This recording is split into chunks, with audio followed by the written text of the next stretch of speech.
เปิดเพลงเต้นม่วน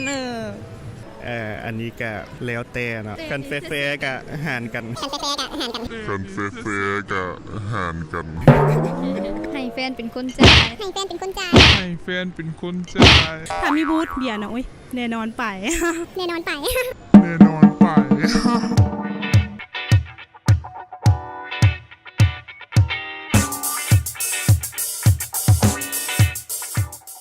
สบายดีวันนี้จะมาสัมภาษณ์เกี่ยวกับแต่ละคนว่าจะวางแผนไปลิ้นปีใหม่อยู่ไสจะมีวิธีการลิ้นน้ำจังใดให้มันม่วนเฮาไปเบิ่งพร้อมๆกันเลย เจ้าปีใหม่นี่วางแผนไปลิ้นปีใหม่อยู่ไสเนาะ ปีใหม่นี้ก็ผมเห็นว่าสิไปลิ้นอยู่บ้านแม่ตูเนาะไปส่งเพิ่นแล้วก็ไปขอขมาเพิ่นแล้วก็ลิ้นอยู่หั่นแหละมื้อที่2ก็คิดว่าสิลิ้นอยู่เฮือนก็ยังบ่ทันได้วางแผนหยังเทื่อแต่สลายก็จะไปเลาะสมภะน้ำวัดน้ำหยังตามประเพณีของบ้านเฮาคิดว่าน่าจะลิ้นอยู่ในตรงเมืองนครหลวงกับประมาณติ่นอยู่บ้านแล้วก็ขี่รถเลาะขี่รถยังเลยขี่กระบะเลาะยังคนน้ำเลยนะอยู่แถวหอวัฒนธรรมเป็นลิ้นแถวสีหอมแถวในเมืองก็น่าจะลิ้นอยู่นครหลวงนี่แหละมีแต่เลาะส่งพระไปซะแหละลิ้นอยู่บ้านแล้วน้ำมูน้ำปูชนะกาดประมาณนั้นแหละเจ้าเนาะก็มีวางแผนก็คือจะไป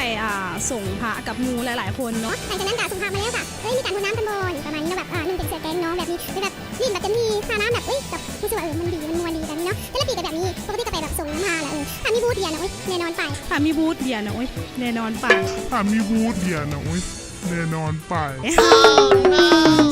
น้องเองว่าจะวางแผนจะไปกับครอบครัวเนาะก็คือแต่ละปีเราจะไป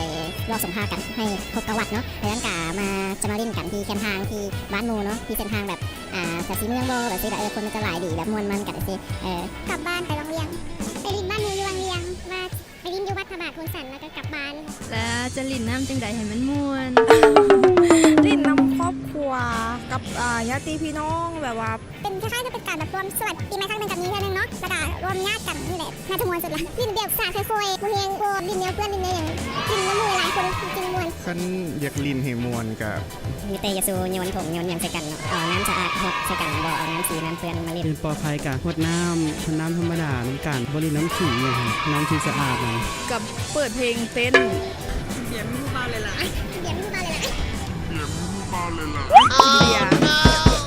เอากระลิ้นแบบลิ้นอยู่ในขอบเขตเฮือนเฮาเอาบ่ควรขี่รถเลาะอย่างไรมันน่าจะเกิดอุบัติเหตุลิ้นแบบน้ำแกนทางหดน้ำลิ้นหลายคนกับมือเลยก็คงแบบว่ากะมีความเมานิดๆเล่นหัวน้ำอย่างเขาจะเอาไปก็ไปลิ้นลำวงตามหาดอย่างนะอุ้ยแบบลิ้นแคมทางเนาะแบบกับมูคูหลายคนแบบเต้นโมอะไรแบบว่าสาดน้ำใส่กันแบบเต็มที่เลยแบบลิ้นแบบสุดสปีดเลยเนาะแบบคือเป็นบุญค่ะปีใหม่ของเราปีนึงมีครั้งเดียวเขาต้องแบบลิ้นให้เต็มที่แล้วก็ลิ้นด้วยความระมัดระวังเนาะคือไม่ใช่ความรุนแรงอย่างประมาณนี้เนาะการเราหัวสาดน้ำจะเขาลิ้นตามแคมทางใช่เปิดเพลงเต้น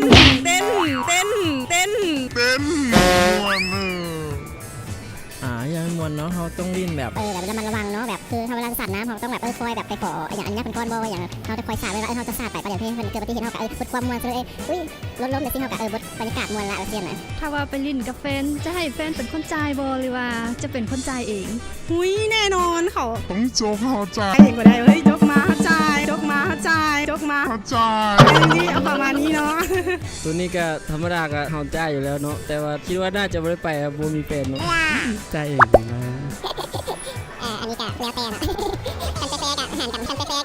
กันเป๊ะๆกับอาหารกันให้แฟนจ่าย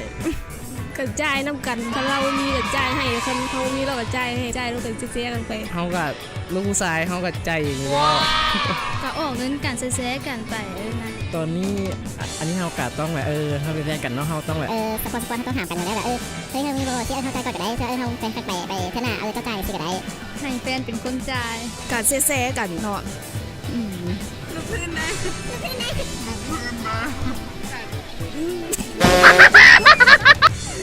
แต่ถ้ามีก็ให้แฟนจ่ายแต่บ่มีก็จ่ายเอง